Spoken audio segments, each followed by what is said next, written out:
Hi everyone, this is Suzanne Wagner and I am doing the weekly astrology for August 10th through 16th, 2025. I am back from a pause after getting COVID for 2+ weeks.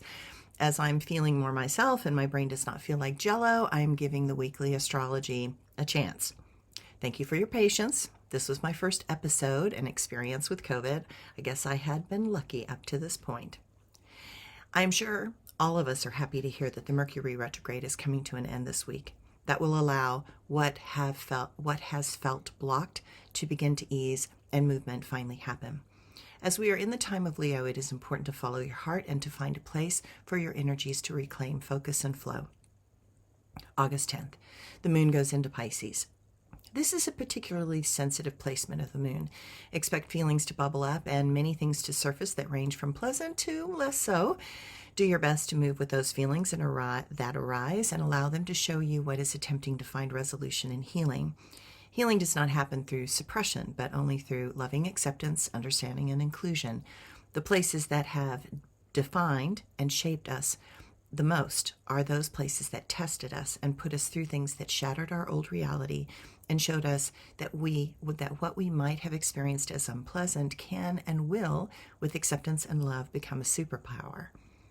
With Pluto and Mars in a trine, it seems easier to make the best of our circumstances. We feel more power and drive to get things done. We feel that spark of purpose coming back into alignment with us that has the intention to give back that and that is unafraid of what lies ahead. What is clear is that we will need to have new tools to overcome the current obstacles. We will need to come at the problem with a very new and ruthless way. It is time to take out the trash. It is really starting to stink. August 11th, Mercury comes out of retrograde and Saturn in Aries will sextile to Uranus in Gemini. How do most of us spell relief? This Mercury coming out of retrograde will help. Yes, it is in Leo, and the fires that have been smoldering and going to ignite will begin to fire us up to leap into new places of courage and power. The intention to hold is to be authentic no matter what. It is critical to go for truth over the toxicity of those in power that are forcing us to normalize. The good news is that this is America, and we are not going to be silenced under any conditions. This retrograde made us look at the places and ways that we hide the truth from ourselves and contort our soul into fitting into the ways that make us less of a threat. However, the threats are very real. And as this Mercury comes out of retrograde, we are unwilling to walk a fine line that was promised to give us acceptance and inclusion. Instead, we have to look at where our heart is pointing us towards our North Star. It matters not if that points in the direction of the telepathic dysfunction. It does matter if it points you in the place where you are proud of your actions and choices, because those choices will give you the ability to break the karmic hold that fear tries to hold over your broken heart.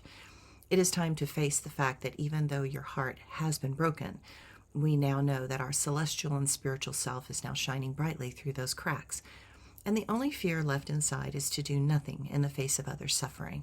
This is a day to celebrate your courage and to love all that you are, all that you have been, and grab hold to all that you know you are yet to become. The only important caveat to remember is that we need to not come to any grand conclusions right now. There are too many pieces of this puzzle in motion. Our clarity is not yet there, though we are excited by the new impetus and movement. Saturn and Uranus will have both leaped into new signs, and the importance of our 4 outer planets all shifting signs is not a small event. We are beginning a very new, long chapter in our lives, and while it feels deeply personal, collectively, it is even bigger. This sextile is an ignition point, a critical spark that is going to illuminate something vastly different and essential for where we are going to be required to go. While Saturn is currently retrograde, we are being asked to reflect on the definition of leadership and to see what is unfolding is a legacy that will give our world good things or terrible ones. Uranus in Gemini will allow us to see and communicate in ways that are going to liberate our own self-autonomy. It is time to create a new world around our own terms and not blindly accept the terms of others.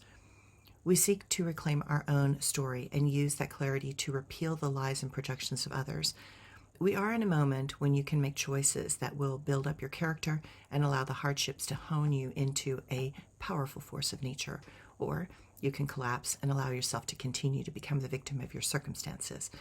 I would choose the former over the latter. Use the difficulties to awaken your soul and to allow you to become better. August 12th, the moon moves into Aries and Venus will conjunct to Jupiter in Cancer. Today is a good day.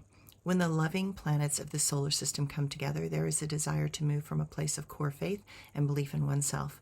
We move out of the places of despair and into those places of optimism and seek to become the hub of safety and truth for others. Remember that stories you share from an open and honest place are going to have a greater impact on others. Your life experiences have value. It is time to move from a place where you listen with your heart, trust your spiritual core that knows that love and kindness is the only clear path through all this hate, and to take charge of our health and well-being so that we are not dependent on the opinions of idiots. Do not allow the fears and hate that others install in this world to become a toxin that will poison your veins and dismantle the goodness you have inside. The moon in Aries is going to be aggressive and it intends to push back. What are you wanting to push back against? What is clear is that we have personal responsibilities that we are going to have to address. As they arise, they can feel draining and exhausting. Just know that effect will be temporary. This moon will point out that what our internal and external energies really need from us at this time. Add to this day, the moon will oppose to Mars, and we may need to step back from something that is quite terrifying and instead move into some action that is simpler and more practical. Tackle small things today. Leave those enormous problems for later. August 14th, the moon moves into Taurus. The Taurus moon asks for comfort and more care. It wants you to have those things that are simple and yet essentially fulfilling into our very human self. Know that everyone is suffering in their own way. Small acts of kindness will really make a difference. Lend a helping hand because you never know when the shoe will be on the other foot and you will be the one in need of some kindness and care yourself. August 16th, the moon moves into Gemini. Happy birthday to me. While I am celebrating this day with family and friends on the 20th, I am happy to see that the moon in Gemini will correspond to my natal moon in Gemini. I expect it to be a happy day for myself and pleasant engagements with others. I wish the same for all of you. Have a great week.